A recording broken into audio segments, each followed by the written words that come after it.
Good afternoon. I'm Karina Rotenstein. I'm the programmer of the TIFF Industry Conference, and welcome to Unconventional Voices. I'm really glad to see people here who are dedicated and really excited about learning about craft, and this is great. This is a great panel.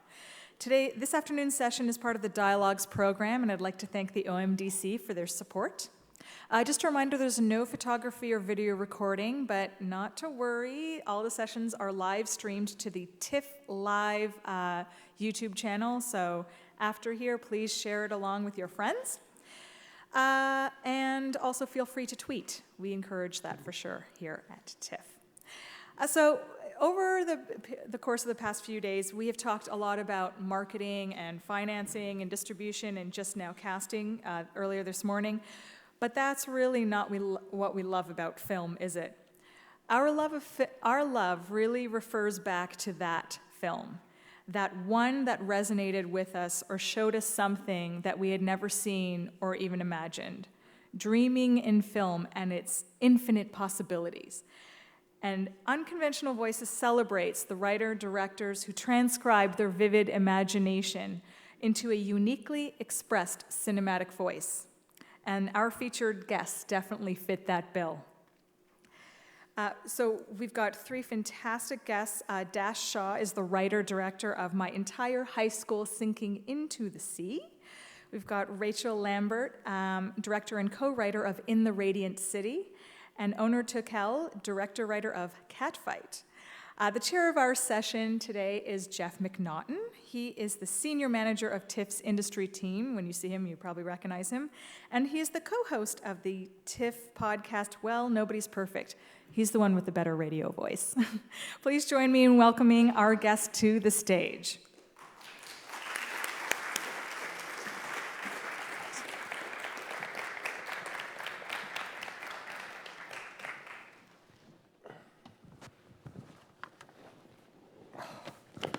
All right, so everyone's had lunch. They're ready for to start the afternoon with panels. It's exciting, and we are really excited with the guest that we have today.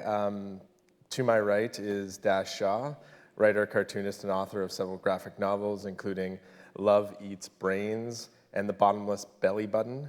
He co-wrote and directed the animated short film Seraph and is at TIFF, as Karina mentioned, with the world premiere of his feature film debut, My Entire High School Sinking into the Sea. Welcome, Dash. Rachel Lambert is the writer and director. Her work includes the short film Kin and the feature documentary Mom Jovi.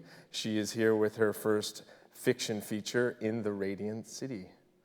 And Onur Tukel is an actor, painter, and director. His films include House of Pancakes, Drawing Blood, The Pigs, Richard's Wedding, Summer of Blood, Abby Singer / songwriter, and Applesauce. He's here, as Karina mentioned, with the world premiere of Catfight. Thank you all so much for being here. Thanks for having us.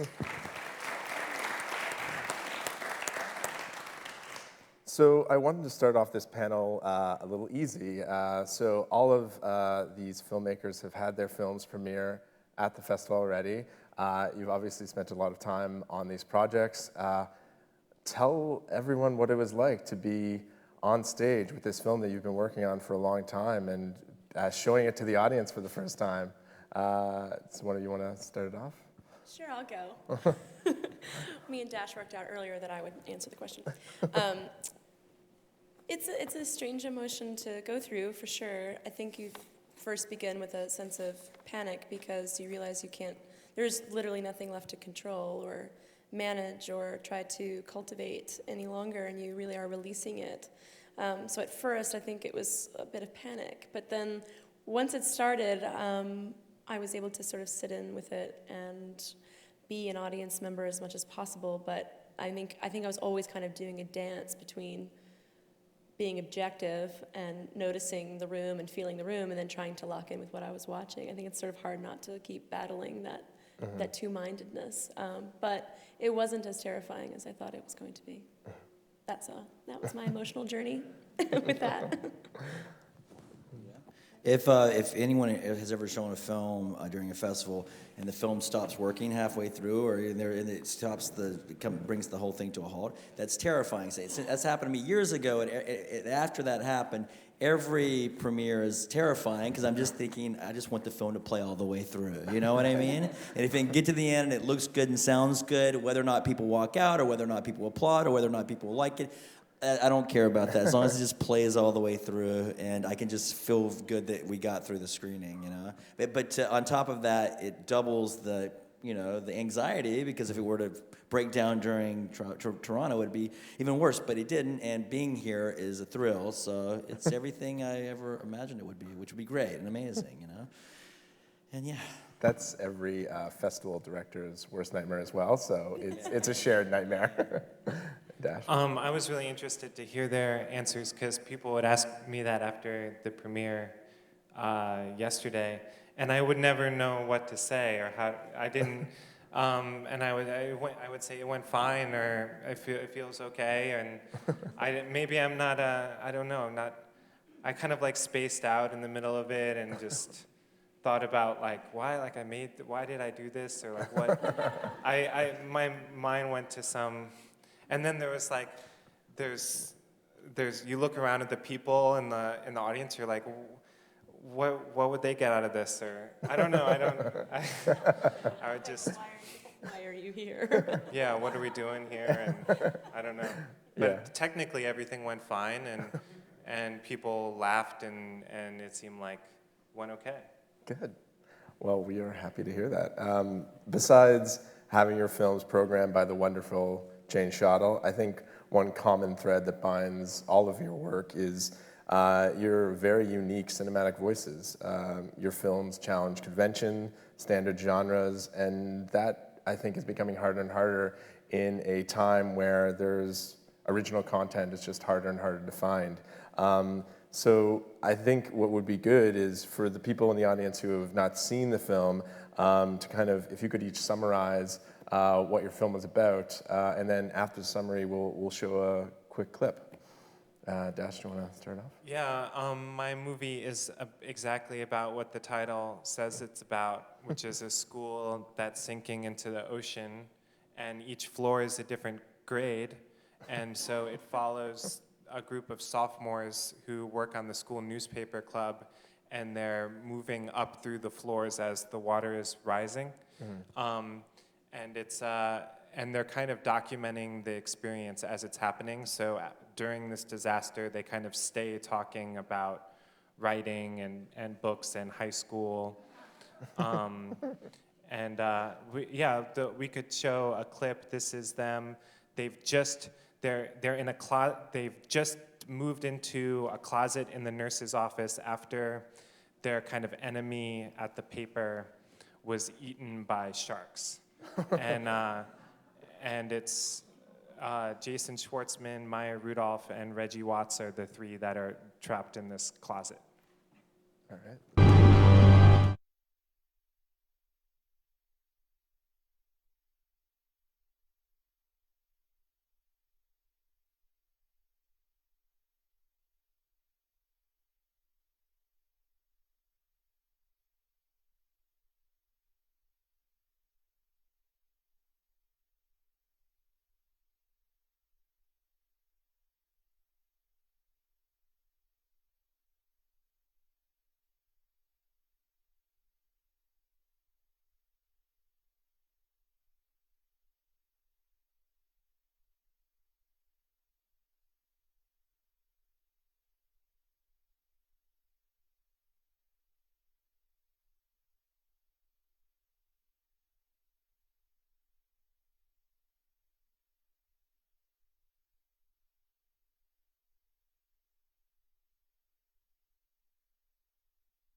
Thanks.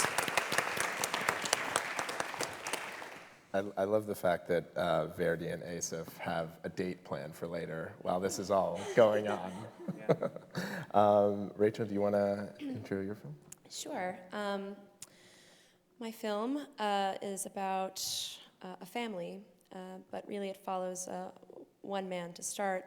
We meet him when he's about in his mid-30s, but when he was 15, he turned in his older brother, who was 17, for the murder of a small child.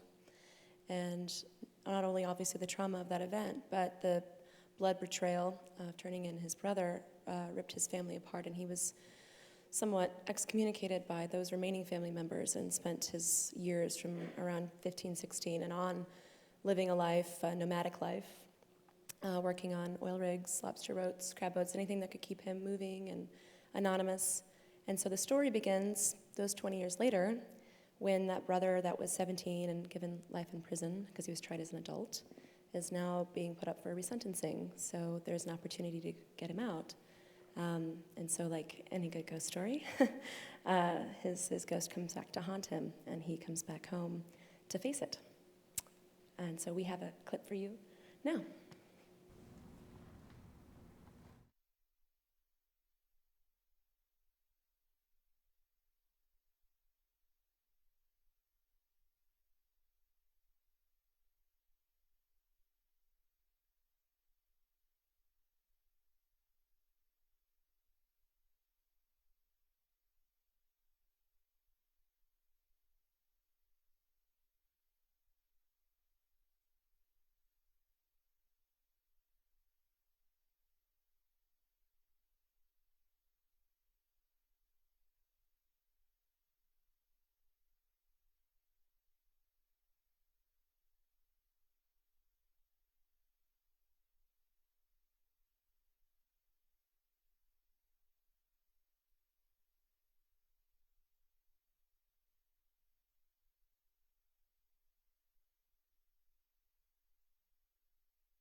There's many things I really, really enjoyed about your film, but I think the one thing that clip shows is how strong the score is. The score is just amazing. How strong the score is. It's that's amazing. West Dylan Thordson. It's amazing. Wonderful composer. I don't know how he's so generous. He was literally working on Joy, and he kept getting extended on Joy because it was taking so long, and he was stranded out there in LA, and it was coming up against when we needed to be done, and he just was slaving on that at night when he'd be coming back from Fox. Oh, wow. And I was like, it was a huge moment in his life to be doing that job. It was really important to him. And he did that. I was so struck. And so not only was it a generosity of spirit, but the work is beautiful. Definitely. Do you want to talk about your film? Catfight is the story about two self-absorbed women. One's a mother who's married to a very rich man, and another one's a self-important artist who is struggling to make ends meet in New York. And it's a kind of a role reversal story after they get into a fist fight, which changes both of their lives forever. And then there's a 4-year basically feud between the two. And I think the clip you're going to see is Anne Heche's character, the artist, has lost everything as a result of one of the fights they've gotten into, and she's gone to live with her previous art assistant, who she used to emotionally abuse. And then Sandra now has gone to live with her aunt, her crazy aunt who lives in the woods. So I think you're going to see the movie juxtaposes the two women and what's happening now in their lives as a result of one of the fist fights they've gotten into. So.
Thank you.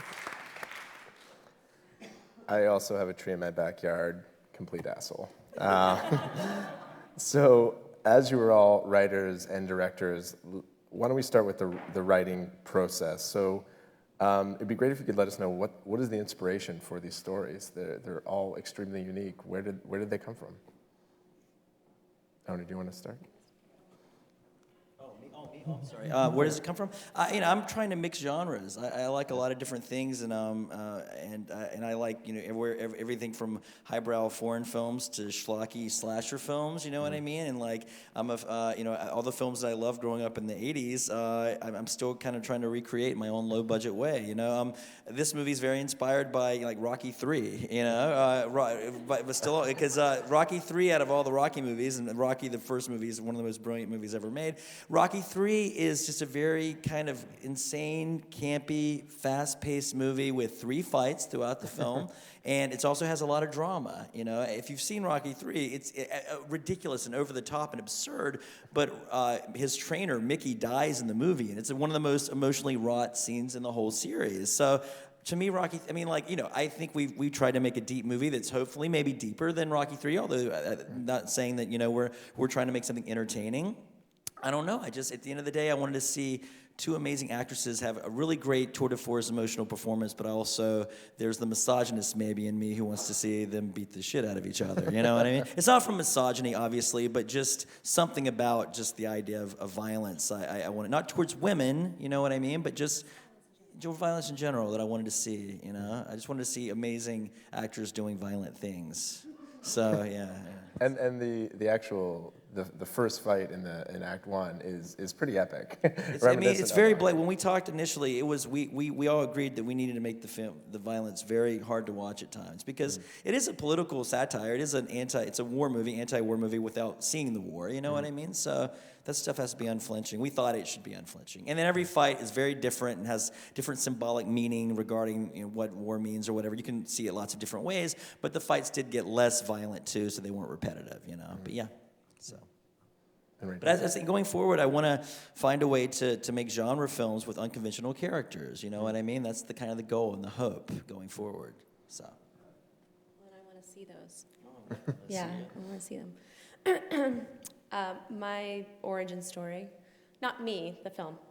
The film really began when I read an article in the New York Times in February 2012, and it was entitled "Killers' Families Confront Fear and Shame." And it did profiled 4 families of either a serial killer or a murderer of some great notoriety, something that we would all know. And I thought that perspective was incredibly provocative. And there was one story in particular where a sister had turned in her older brother for a series of murders and then was kicked out of their house by the eldest sister, who then kind of took over the matriarchal role. And I thought, it's such an interesting, not only is this perspective provocative for me emotionally, but that particular story made me, it frustrated my natural inclination to assign good and evil to the players of the narrative of violence. So that was obviously an added ingredient. But I didn't want to tell that story. There was also other questions I wanted to investigate. I wanted to look at a lot of different binaries that are in the justice system, and I also wanted to track trauma as opposed to make a procedural or deal with crime or trauma in a sort of objective way. I wanted to track trauma as the antagonist of these people and make the film somewhat from its point of view throughout the time. I mean, we don't follow one character from beginning to end. We follow traumas being passed through these people, and it's sort of like it sets off these various instances, interactions that lead to a convergence.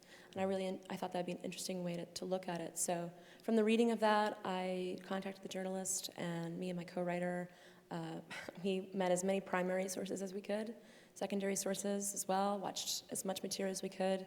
And once we had a sense of the emotional reality of this, the authenticity of that, and felt like we could connect to it, then we set about using that as a sort of primer from which to work as we constructed a fictional story that allowed us to explore these things and ask the questions that we wanted. We knew that we wanted to create something as opposed to just profile something.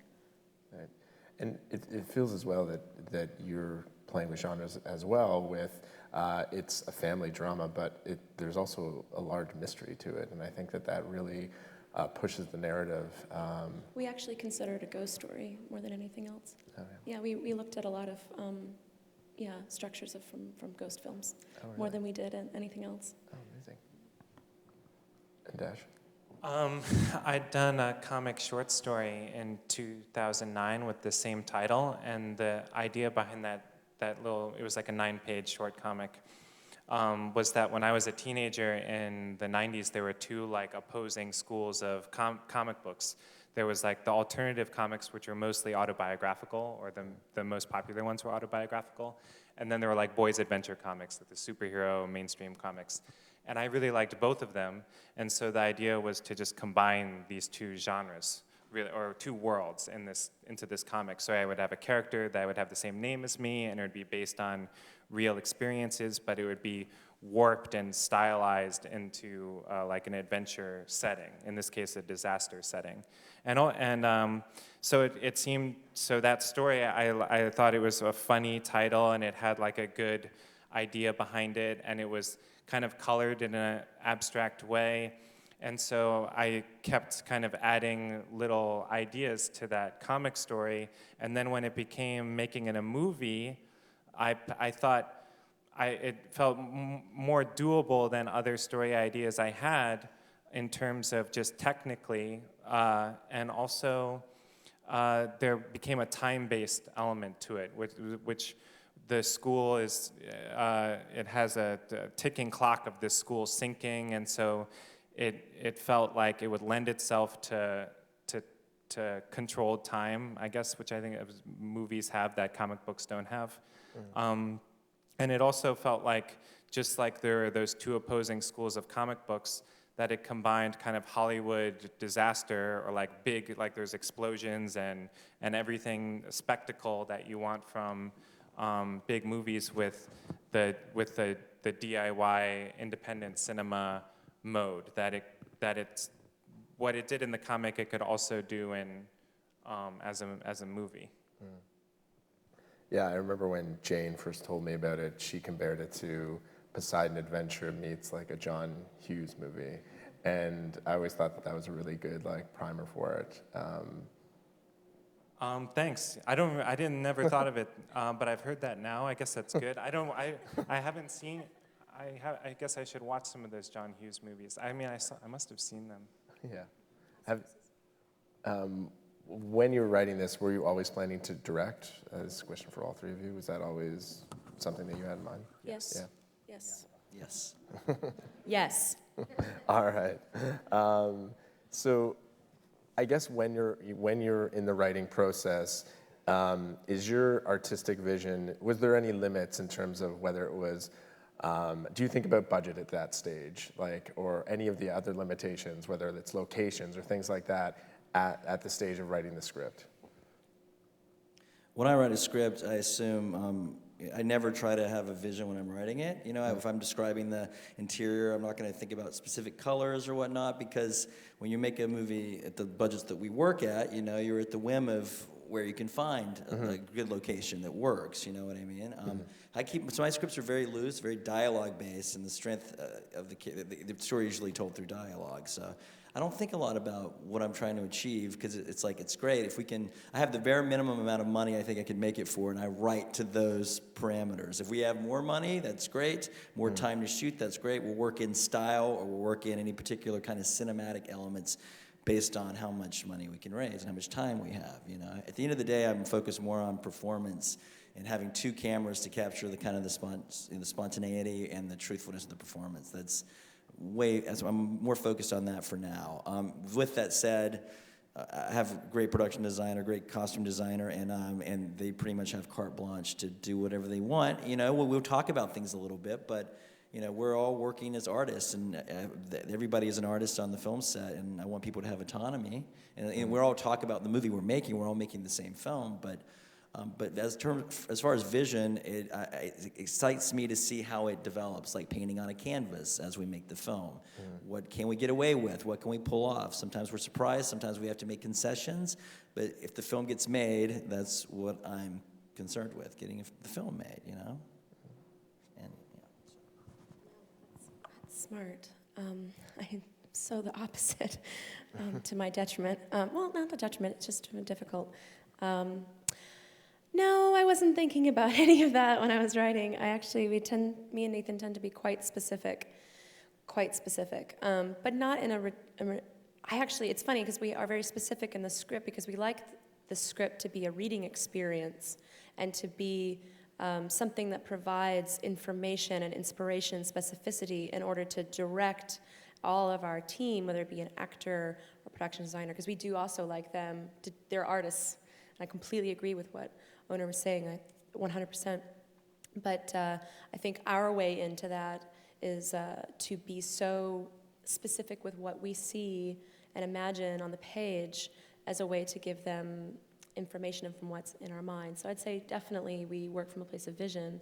And no, we don't ever think about making it until we're going to make it. We'd like to make the writing experience be its own experience, its own set of agendas to be about making the strongest script it can be. Because believe me, if director me had known writer me was going to be like, yeah, you're going to burn a barn to the ground. It's going to be great.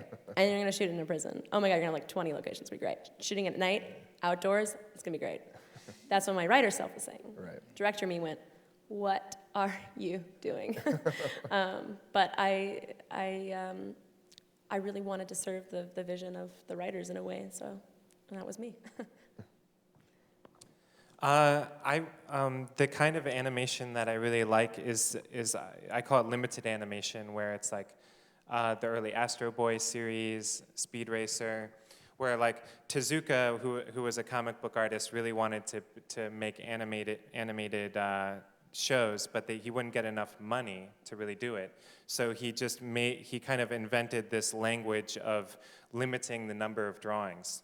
And relying on his skills as a cartoonist to communicate a lot with a little, you know, like composition or just the way he would planar movement, space, and I to me that there was something awesome about that, you know, more awesome from my perspective than like fuller squash and stretch animation, that it kind of related to like experimental cinema in a way, or like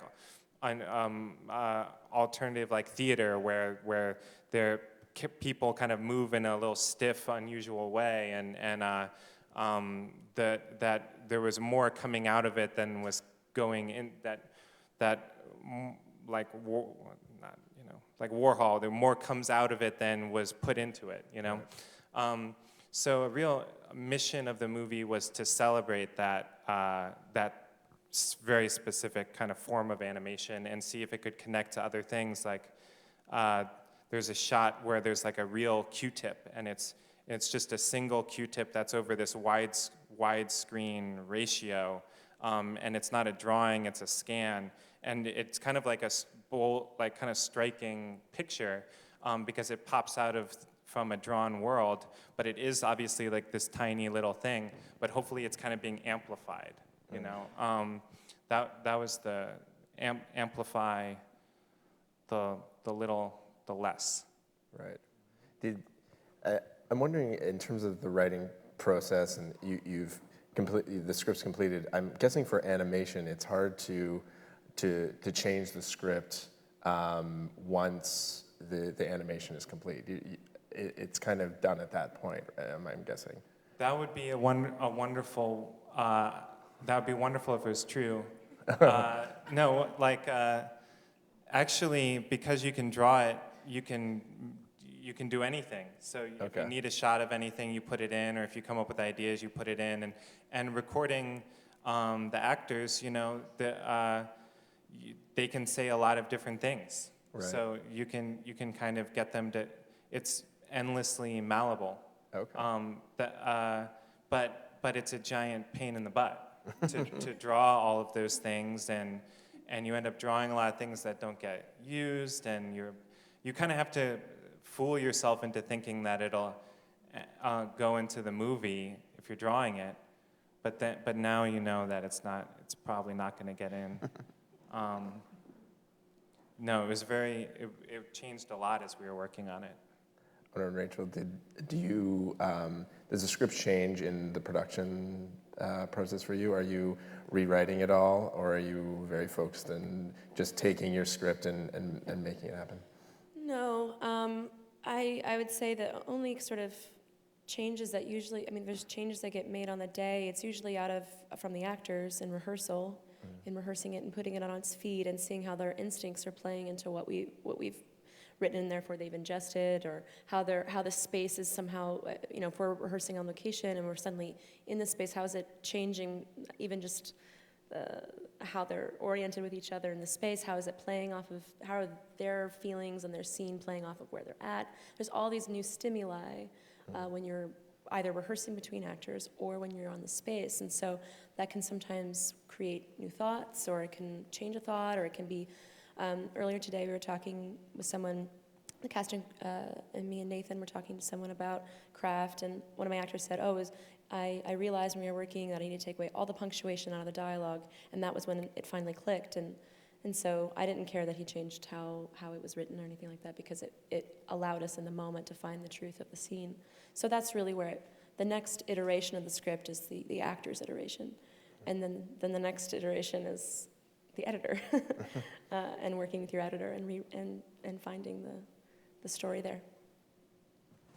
I see the script is like a piece of clay, like it's always changing during production, especially as I'm making the film, I'm learning more about the characters and more about the story.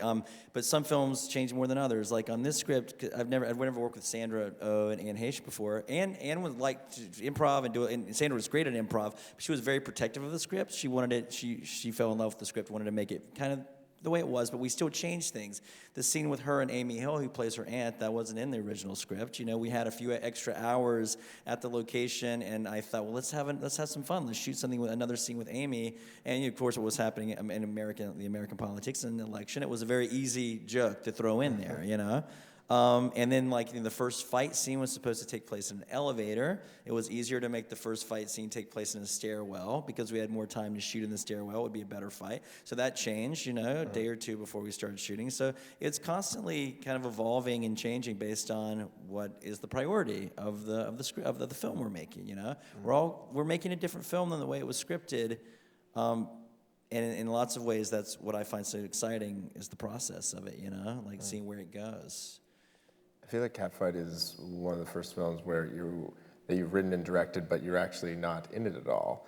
Were you thinking about writing a role for yourself? No. I didn't. No, not with those caliber of actors. You know, I'm not an actor. I perform my own personality in a lot of my movies. Actually, you're not seeing my true personality right now because I'm like been drinking for 5 days straight, and I'm like, I feel like I'm narcoleptic right now. But I put myself in a lot of my movies, and those are low budget guerrilla films. We made this low budget as well, but I wasn't going to presume that I could hold my own with Sandra and Anne and Alicia and the other supporting cast, and I didn't want to. I wanted to focus more on stepping back and focusing on what was happening while the cameras were running. Yeah. So, but we just finished a new film actually I'm one of the.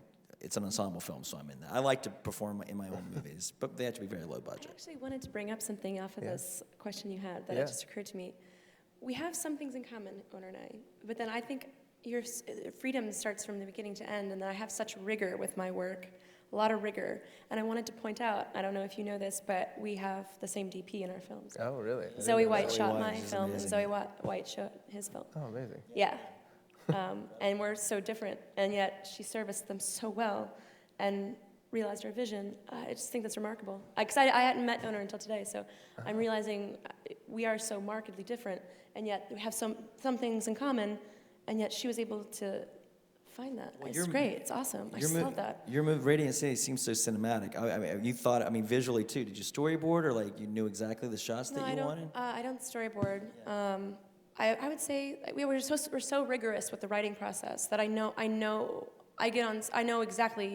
everything when I'm there. I know exactly what it's going to look like. But then, just like you, I'm also available to what the space could lend itself to. I do apprehend the rigor when we're on set. That does go away. But I say to myself as a director, I make the preparation be infused by the script with that same rigor. But then in the moment on the day, that is a special beast. And so that's when I do allow and I promote that and I hand it off to the actors and Zoe and Art and everyone can suddenly come alive in those moments. And I try to just set the stage so specifically that it inspires, and then I let them kind of take over for the day a little bit, unless I'm of course seeing something and I need it to get it.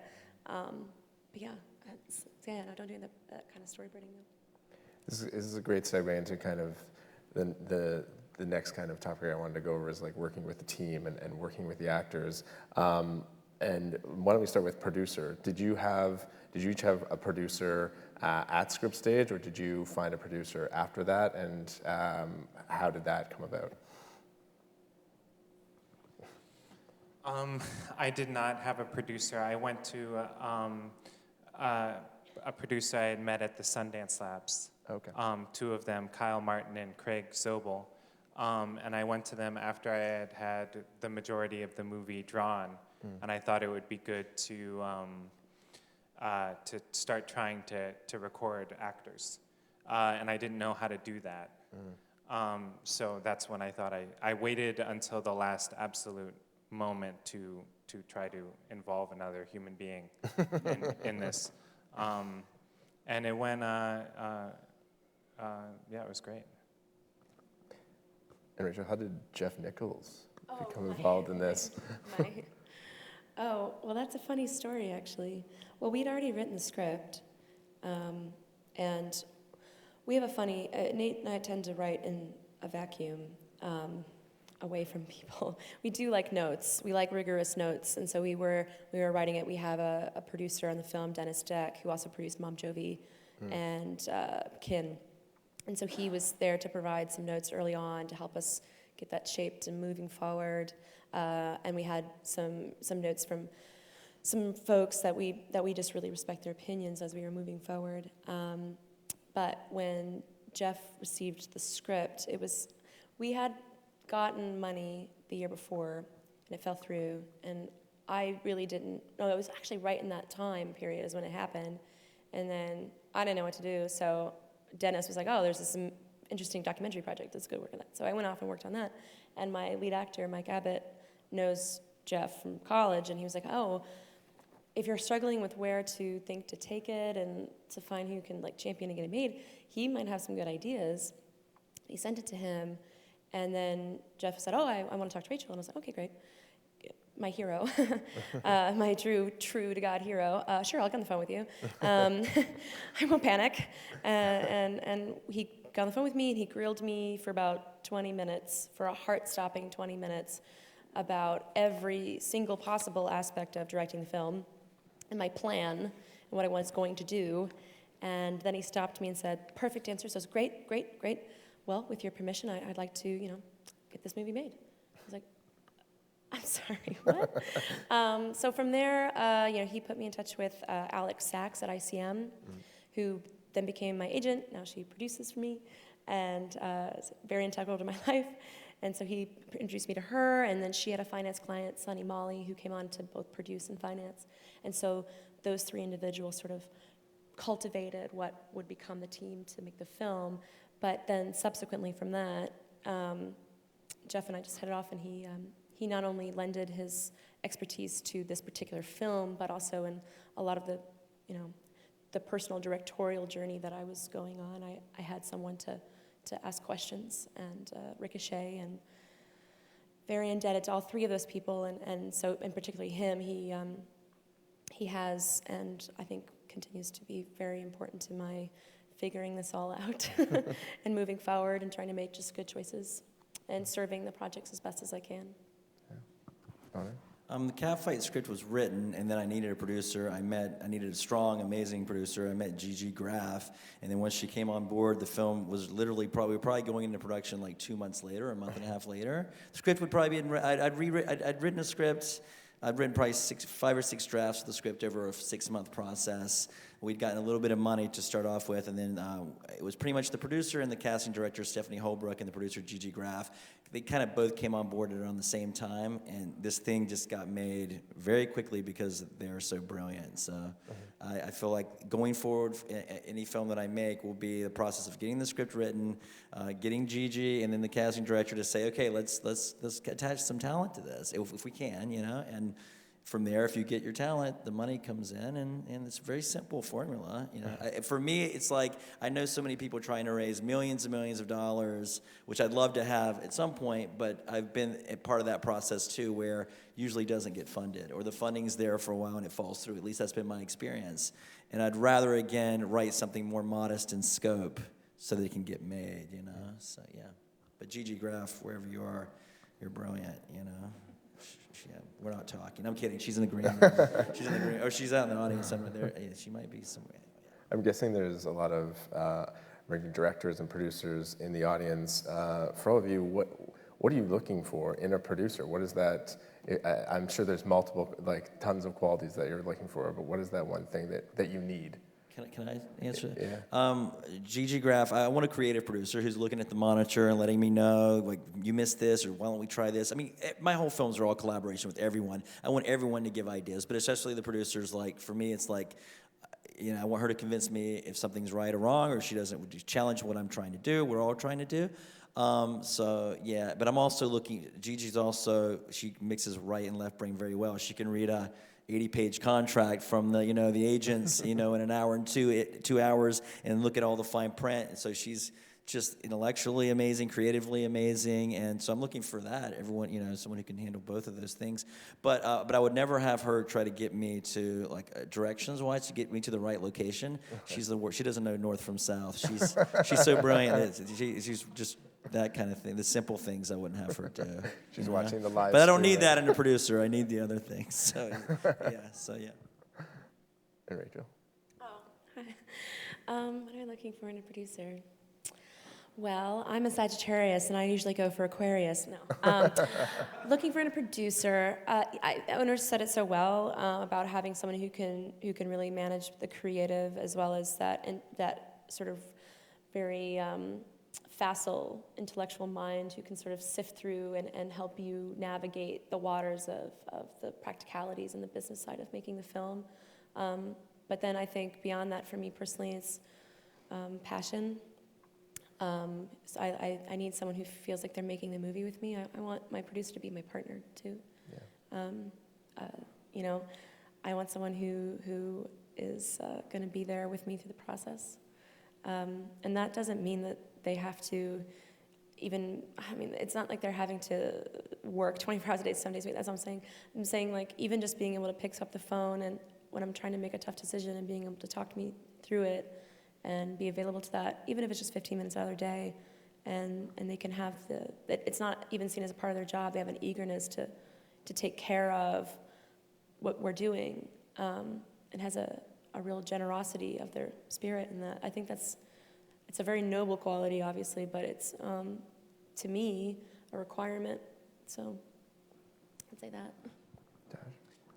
Yeah, the things that I thought that just went through my head is just being able to get things done and a doer and not someone who's kind of coming up with reasons not why they can't do something some way, who's solely focused on achieving, making things possible, and that's the main thing for me. How did Not hearing no is you're always hearing we can do it or try. Sometimes you'll have people that are just always. I mean, it's good to be devil's advocate, but when the first thing you hear is neck, instead of like trying to. Maybe we can pull that off. Maybe we can trying to figure out, yes, how can we do it first? That's a that huge energy. thing. Like, I hate to hear no. I don't even want like a pause before. Yeah, at least, well, yes, well, yeah, exactly. I really want to hear. I want somebody reckless and like, and it's like, and then we talk it out and realize maybe it's not the best idea, but at least we know that. But you're coming from a place of potential and hope, and that's that same sense of like, no, we are in this together. Come on, team, troop, let's go. Yeah. And I think that comes from what Rachel, you were saying, is that passion. If that passion was That's there, exactly it. the yes becomes easier, and they'll want to solve any problem that you throw at them. Yeah. It's not like asking for things. It's not that kind of like, you get me now. It's not that. It's we're a team. Yeah. We rise and we fall together, and that can be big in the trenches days. It can also be the day where you're like, I've been working on this scene. Can you have a look at it? Can you have a look at it real quick? Maybe, and just, it can be in those extremes, that availability, that passion. Yeah, I feel like if you have a producer and also a crew of people who are really passionate about it and giving you a lot of creative choices, I feel very lucky as a director to have that. They're giving me, their art for the film. Well, they're giving the film the art, and it's terrific. It's just, and Gigi, I would, if I asked Gigi to read the script or watch and get notes from her, it wouldn't just be notes that would take 15 minutes to write. This would be notes that were insanely, indispensably helpful to the film. Like I need those things. The film is better because of the producer. It's so important. Jumping from producer to talking about the actors, I'd really like to hear what techniques you have in terms of preparing your actors for whether it's a specific scene or the film as a whole. So basically you're asking how we work with actors. Well, I hear all these stories of directors, and they'll, for instance, at the premiere of Lion the other night, Garth was talking about what he did with his cast, and he took them to a forest, and he all got them to bring music that they loved, and they lied looking at the stars, and they shared each other's music, and they really connected. Are there techniques that you use? Are there like bonding mechanisms, things like that? Oh, well, I think, for one, it's, I come from a theater background. That's my artistic background. That's how I learned. I spent more of my life doing that as an artist than I have the film. You did costume design?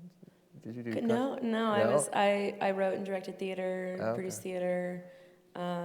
That's what I studied, and that's what I spent most of my 20s doing. And I, of course, then love rehearsal, quality rehearsal. I like table work, those kinds of things. But you also learn how each actor is very different, and what they need is different. And you're not there to impose necessarily your way. You're there to listen and pay attention and to serve their needs, and to make sure that, because it's not then you're just making, that person gets what they want. That's not separation. That's how you create bonhomie. That's how you do it, because then they are in the best place possible emotionally and creatively to do their work, and so that's going to naturally allow the communication between you and your actors to be just like level up a little bit, and it's going to allow the entire process to grow, and it's going to allow them to be more available to make observations and choices in the moment and not going into their head, and to be just really present. And that comes from a place of comfort and being heard and serviced in terms of their process. And so I think it's my job to be as prepared and available and rigorous with myself as possible so that I can pay attention to them and they can do their jobs. And I try to give them, even back from the script place, me and Nathan work so hard on our scripts, so hard. And one of the things that we pay a lot of attention to is the rhythm and the cadence of the dialogue, the stage directions, the choices of, what kind of soap they use and things like that. We try to give them little pieces of nuggets to feed off of as they're making choices and building the people that they're going to portray, so that way they can go away and create and imagine and come to me with questions, corrections, new ideas, or just fulfill the person that we're building together. I will say that with this one, we definitely used a lot of theatrical development techniques, in that we did go and do a retreat that Zoe came along on with actors. Mike Abbott, that's actually how me and Mike Abbott knew that we had to work together and that we were going to be partners as actor and director. We were in early script stage, and we went up to this retreat for about a week, and we had some scenes written. We had a lot of the, skeleton of what this story would be about. We knew the characters were somewhat basic, and we did some table work on the existing scenes. We would go away at night and rewrite them, and off of the notes and the work that we did at the table, we did some improv, so that way we could kind of put the characters on their feet and play and manipulate and throw things around, and sort of see what came out of them, and see how the actors felt about them and what was working and not working. And so that was allowed us to sort of blend our, because Nathan's also a theater background, so we could bring that to bear on our writing process. And we did that for this one because it was a true original, present day set piece. But the most recent thing that we worked on, and the thing that we're working on now in terms of writing, are both inspired off of true events in the past. So it's not going to function necessarily that way. So we would write, and then we'd invite our actors in our world to come and do readings. So we will bring some of that aspect. And that's, again, involving actors who might play those parts, I don't know, hopefully, in our minds. But it helps us to figure out how the characters are being interpreted by actors in general, and how is it filtering through their process, their system, their craft. And that's information for us. Or something as, nuanced as the beats between them as a reading, to something as just silly and specific of them being hearing the line and going, no, the clause in that is just too garbled. We need to break down that language. It needs to flow this way, because it's, it's messing up the rhythm of the scene, things like that. So you'll let the dialogue be blown apart, right? You won't be that possessive of the dialogue, or I'm assuming you on are? set, no, but when we want to get the script to such a place that by the time it meets the eyes of our team, even I'll say, this is an interesting anecdote about how I think the specificity of the script served in unconventional ways. Our sound designer and post-sound maven, oh my God, Ryan Bilia, I want to just make a temple to you.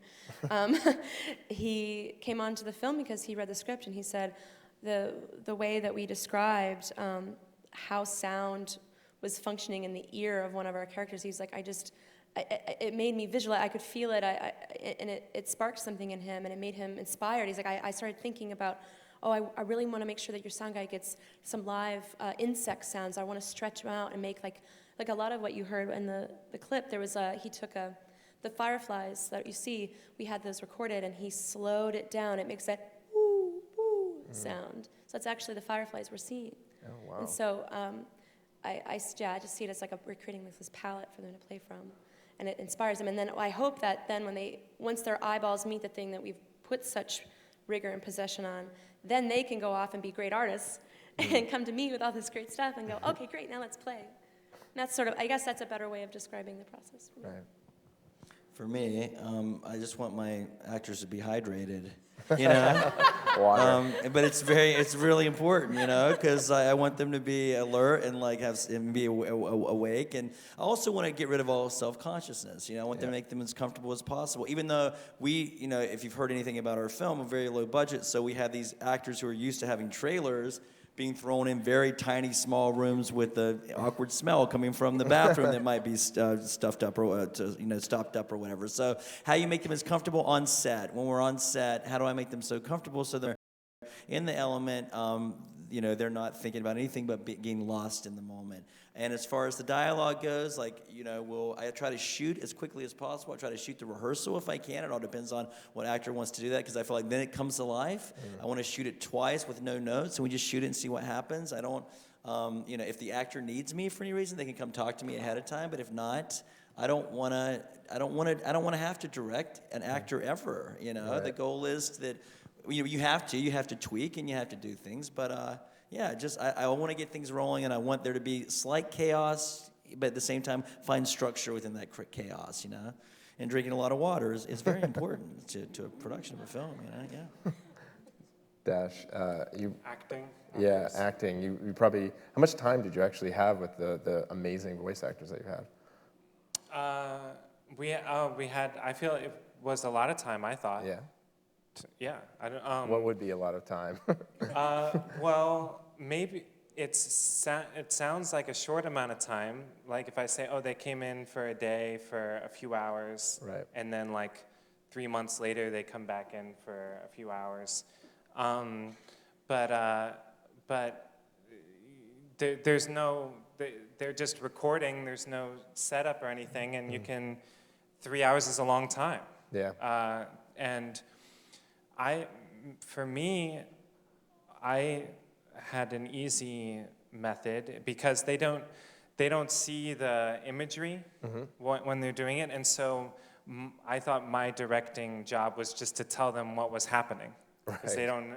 So I'll say you're in a closet and it's filling up with water, and you see this, and you know, go.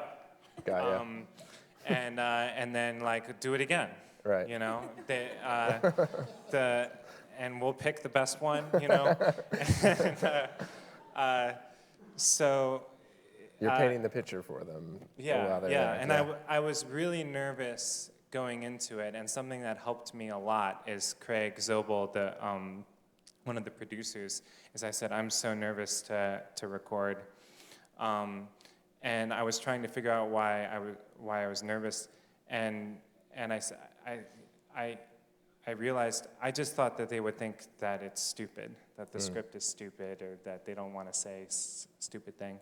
And then Craig said, well, then you'll feel how every director has ever felt. Right. And that was really helpful for me to hear, you know, because I didn't know that. I didn't know that was part of it. Yeah. That's an example of good producing. Yeah, there You you say go. that. Right, yeah. That late night phone call. Yeah. Can I ask a question about the actors in the movie? Like, did they all act together in the room, or were they separately just there by themselves with their dialogue that you would edit together, or were they all performing together? Like that closet scene. I think we had like Jason and Reggie do it, and then we had, and then I would play Maya's part, and then we would record it again with Reggie and Maya. And I would play Jason's part, and then, and that was just an example, and then we would collage it essentially together, and you know, maybe like some of the lines were recorded like a year later, and it was the whole thing felt like a collage way of doing it, but yeah. Did you? Can I ask? I'm sorry, man. I'm like, but That's did you want them to memorize their dialogue, like acting it, or were they able to read it at the same time, or did you prefer? I mean, obviously, you'd probably wanted them to act it as if they weren't reading it, but that's got to be a lot to ask of an actor doing animation, right? Like, The script was there. It was in front of. I was happy to have them. Just in any. I wouldn't say like don't look. No, the script was right there in front of them in the recording studio. Less of a challenge. Speaking of time, as we were talking about earlier in terms of time with actor, we're actually out of time, but we are going to jump to some Q&A from the audience. Oh, we don't have much time for Q&A? Oh, no. No? Oh, no. I am so sorry. I lost track of time. Thank you so much, though, for all coming and being Thank you here. very This is much. Thanks, everyone. fantastic. Thanks for having us. And I am very sorry that we didn't have enough time. But if you have any questions, just go to the TIFF Live website.